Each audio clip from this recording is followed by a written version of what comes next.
Təşəkkür edirik. İndi isə şimal-qərb bölgəsində baş verən hadisələrə nəzər salaq. Balakəndə 23 yaşlı gənc bıçaqlanıb. Hadisə gecə yarısı baş verib. Rayonun Gərəkli kənd sakini 1993-cü il təvəllüdlü Mustafayev Vüsal Eyvazoğlu bədənin çoxsaylı bıçaq xəsarətləri ilə rayon mərkəzi xəstəxanasına daxil olub. Üzərində cərrahi əməliyyatı aparılan Vüsal reanimasiya şöbəsinə yerləşdirilib. Vəziyyəti orta ağır qiymətləndirilir. Hüquq mühafizə orqanlarının keçirdiyi əməliyyat axtarış tədbirləri nəticəsində Vüsalın Qullar kənd sakini 19 yaşlı Xədicə Nəsib qızı Qarayeva tərəfindən bıçaqlanması məlum olub.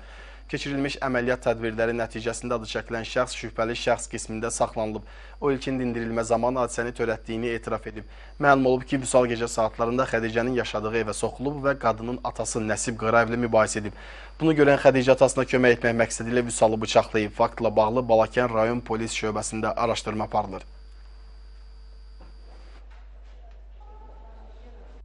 Xəstə gecə saat 2 radələrində ağır vəziyyətdə qəbul şöbəsinə daxil olubdur.